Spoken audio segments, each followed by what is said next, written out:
hari abakora ibindi bikorwa bigaragara ko ari impano yabo ataho bavyize kandi bakabikora neza. Abo bose narifuje yuko twobasgerako tukereka abandi bajene bakagira icitegererezo.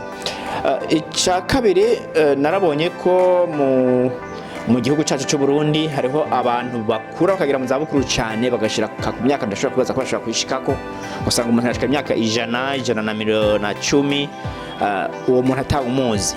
Mwico gihe birasaba ko twe tuzomugira ko tukamumenya tukamubwira akaducira umugani. Ibindi navuga nuko hariho n'abaguza tunga babishoboye uno munsi tushaka kubegera bakatubwira ibanga bakoresheje kugira ngo natwe abajene tugire icitegererezo.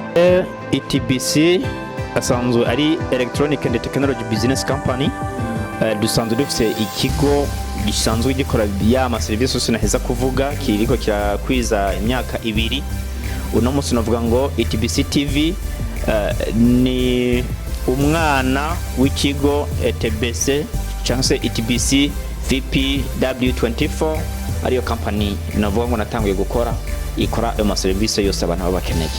Ku iterambere ry'igihugu icambere iyo tuvuze ko abantu bazovoma impano za benshi bituma ugwaruka rugira ico rubonye rukavuga tunatwe bwa muri twoshobora. Ico ni kintu cambere ku iterambere ry'igihugu bizotuma ugwaruka rugira aho ruvoma ubumenyi burabiye ku bandi babishoboye. Bazodusanga icambere aho dusanzwe dukorera mu mirango kujya 15 mirango ya kabiri aho bita munsi y'ibitaro kwa general niho dusanzwe dukorera.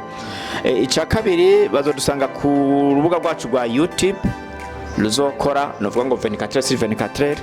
Ahandi bazodusanga ni kuri Facebook kuri page yacu nyene ya ETBC. Haba dusange no ku rubuga rwa Twitter, badusange ku rubuga rwa Telegram. Zose nimbuga dushobora kudusangako bakabona ibiganiro vyacu.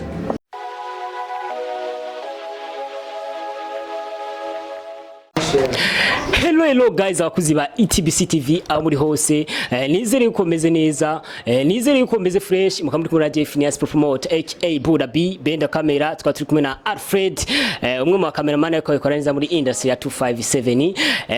Wowe ukora dukurikirana urashobora subscribe umbwira ngo uzura kurikirana ibiganiro bishasha bica kuri ino channel ya ETBC-TV. Ibiganiro bishushe, ibiganiro bifise icigwa kuri wewe.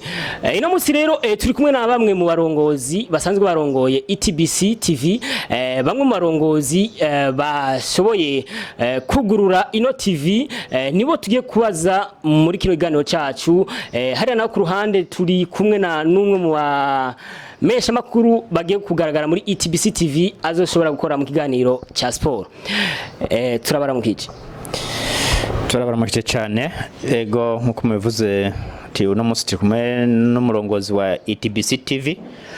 Ku mazina ni Niyonzima Prosper, usanzwe ndi umu psychologue mu byo nize muri kaminuza y'u Burundi, ariko nkaba ndi umu entrepreneur mu byo nahisemo mu buzima kuko entrepreneuriat nasanze ari domaine yagutse ituma niyifuza ko ndayijamo. Naco gituma muri bimwe nsanzwe nkora nashimye kugurura ni television ETBC-TV igiye gukorera online. Turi kumwe ndabaramukije cyane rero, karibu mugire subscribe kuri TV yacu, mugire j'aime, muyaboneshe kugira mugende mukurikirana ibiganiro byinshi bizoca kuri ino televiziyo yacu ya ETBC-TV.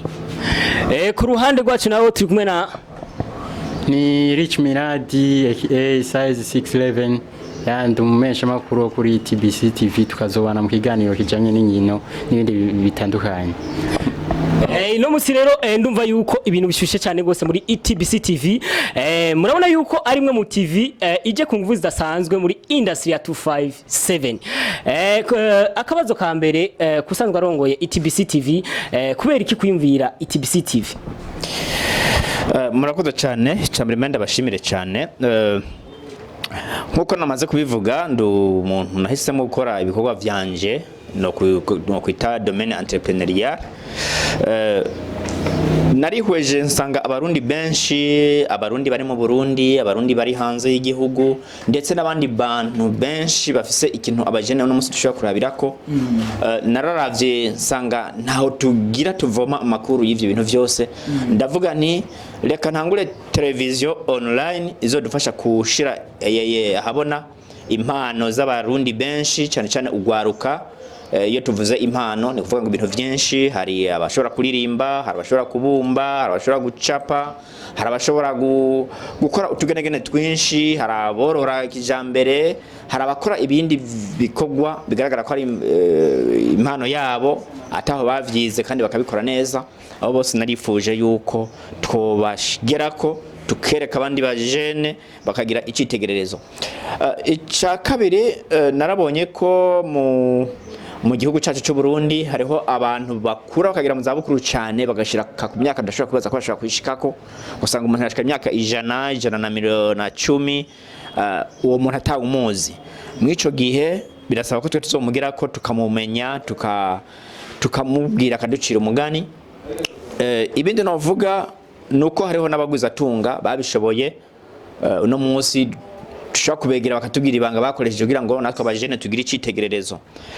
Ikindi navuga hariho imigwi myinshi tuba tubayemo, hariho ababayeho neza, hariho ababayeho mu marerero y'imfuvyi, hariho ababayeho bahuye n'ibiza. Abo bose tuzobagerako kugira ngo dushobore gushikana kure ijwi ryabo. Nivyo ni bimwe muri vyinshi ikigo ETBC canke se televiziyo ETBC-TV izoshikiriza. Muri ivyo nkuko navuze ko ndi umu entrepreneur, hariho vyinshi nsanzwe nkora. Icambere navuze nti hari ikigo cyitwa ETBC gisanzwe gikora mu buryo bwa Electronic and Technology Business Company, kigakora ama service ya photography, montage de video, kubakora imanza zabo, gukora ama publicité, kubakeneye ko ibintu byabo tubivuga. Secrétariat, domaine yose ya secrétariat turayikora, ama formation en informatique, formation à langue, ibyo byose nibikorwa bikorwa na ETBC-TV. Nifuza rero ko ETBC-TV izoza iracishamo nibikorwa bimwe bimwe tugenda dukora, ducishamo n'ibindi bikorwa abandi bantu bakora, twavuga bari muri domaine entrepreneurial. Nivyo navuga bikorwa nyamukuru tugiye gukora nka televiziyo yanyu ariyo yacu. Murakoze cyane. Ndumva yuko ibikorwa mwabiteguye neza kandi mugiye gushikiriza ibikorwa byiza abazokurikirana biganiro zoca kuri ETBC-TV ariyo ETBC channel. None ETBC-TV kubera iki kwiyumvira ETBC-TV izo ndome kugira ngo uzitonde kuko mbega vyagenze gute kugira ngo wiyumvire indome zine zigize company? Ndabashimiye. Icambere ETBC asanzwe ari Electronic and Technology Business Company. Dusanzwe dufise ikigo gisanzwe gikora ya service yose naheza kuvuga, kiriko kirakwiza imyaka 2. Uno munsi navuga ngo ETBC-TV ni umwana w'ikigo ETBC cyangwa se ETBC VPW24 ariyo company navuga ngo natanguye gukora ikora ama service yose abantu babakeneye. Ndumva yuko ari sawa muko mutegura ibintu bikaze cyane muri ETBC-TV. Muri ETBC-TV mwashoboye guselectiona abamenyesha bakuru bazoshobora kugaragara muri iyo TV bangahe, bazoshobora gushikiriza ibiganiro bimeze gute, eske mu ndwi muzoshobora gushikiriza ibiganiro bimeze gute, muko muri tegura gute kugira ngo abakunzi ba ETBC-TV bazoryoherwe? Murakoze cyane. Icambere navuze yuko ihangiro nyamukuru nugushira ahabona impano z'ugwaruka bw'u Burundi nugo mu makungu dushaka kutubera icitegererezo nk'ugwaruka bw'u Burundi. Rero ico kizo ari ikintu cambere kizogenda gishikirizwa burindwi ico kiganiro kizohaca.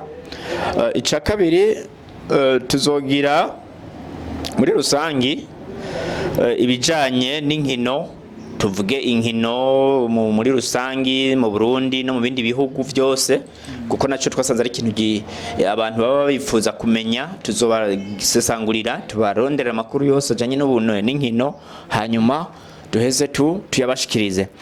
Ikindi navuga navuze yuko kugendera abatama n'abatamakazi bageze mu zabukuru, tuvuga ko baba bararamvye. Ivyo navyo tuzobishikiriza mu biganiro dushikiriza mu ndu yose. Hariho umunsi turamuka tugendera abo bantu tukabashikiriza ibiganiro tuba twakuyemwo, none tubacira n'umugani baba baduciriye nabo. ibindi navuga tuzokora bizoba bishingiye kuki mu minsi ya weekend cyane cyane hajocamo udukuru dutwenza kugira ngo abantu bidetande kuko novuga ngo turafise amagara mugabo n'amagara y'umutwe kenshi birasaba yuko hacamwo kuryoherwa hacamwo gutwenga biciye mu dukuru dutwenza haciye mu tundi twose dushobora gutuma umuntu ashobora kwidetanda. Murakoze cyane. Mbega akandi kabazo gakurikira ETBC-TV ije guhindura iki ku iterambere ry'igihugu? Ku iterambere ry'igihugu icambere iyo tuvuze ko abantu bazovoma impano za benshi bituma ugwaruka rugira ico rubonye rukavuga tunatwe bwa muri twoshobora. Ico ni kintu cambere ku iterambere ry'igihugu bizotuma ugwaruka rugira aho ruvoma ubumenyi burabiye ku bandi babishoboye.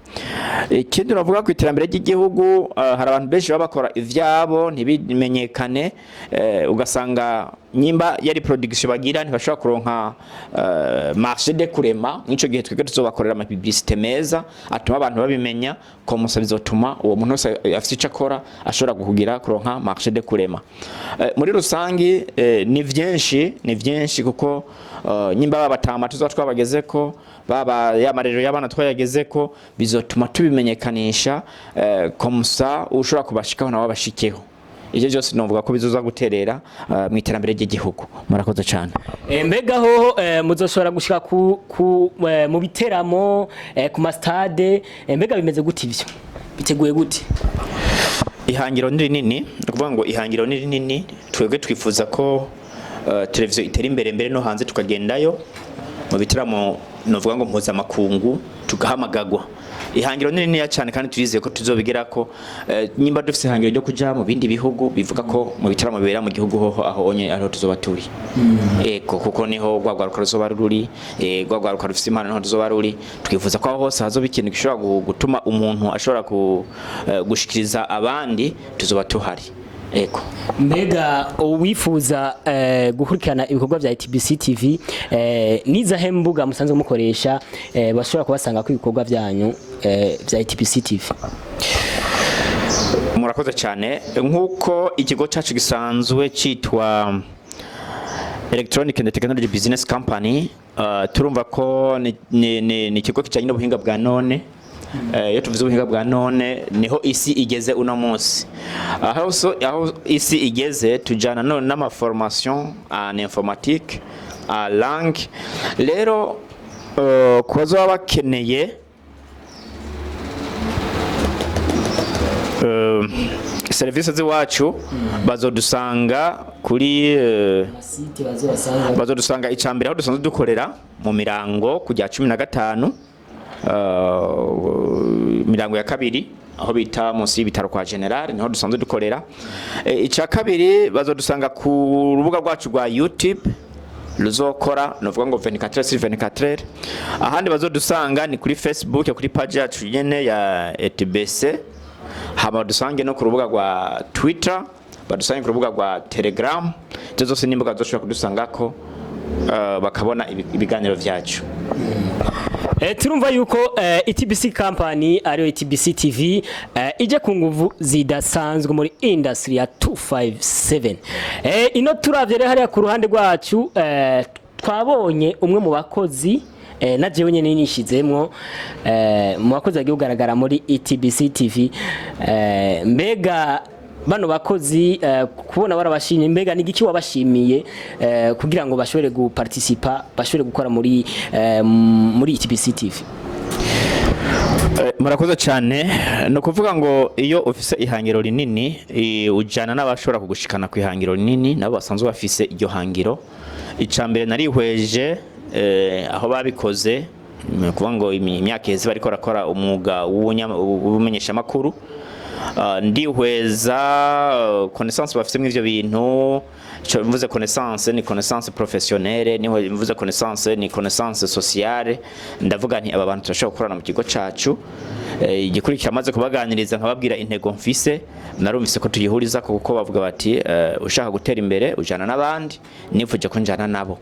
Ego nico rero nkuko navuze mu madomene d'office ni na madomene menshi natoye abantu ushaka gusangira mu madomene yose abashoboye kuvuga amakuru y'inkino babifisemo uburambe, abasanzwe bashobora guteramisha abantu mu buryo bwo gutwenza, abo turiko turakorana nabo, n'ubusanzwe ashobora kuduserukira mu gufata amasanamu, mu gufata ama video, ndetse n'umunyamakuru ashobora kuganiriza umuntu ari we wese mu buryo butandukanye abifise mu burambe.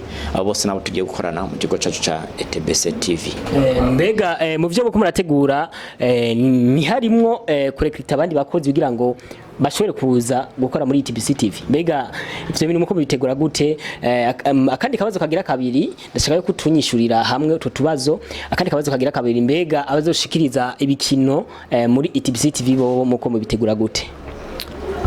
Ego nkuko navuze ko ihangiro ari nini muri ETBC-TV, gushiramo abakozi iryo ni hangiro dufise, kuko Uburundi turavuga ngo ni buto ariko si buto, dushobora kuba tuzogira hazoba hari ibiganiro tubona ko byose tobiburamo, bisaba ko dufise abantu bashobora kuduserukira mu ivyo biganiro byose bizoba bikubiraba, nyimba ari nkino, nyimba ari abaririmbyi, twakira abaririmbyi mpuzamakungu. Urumva ko bisaba ko dufise abantu bose bashobora kudushikira mu ivyo bibanza.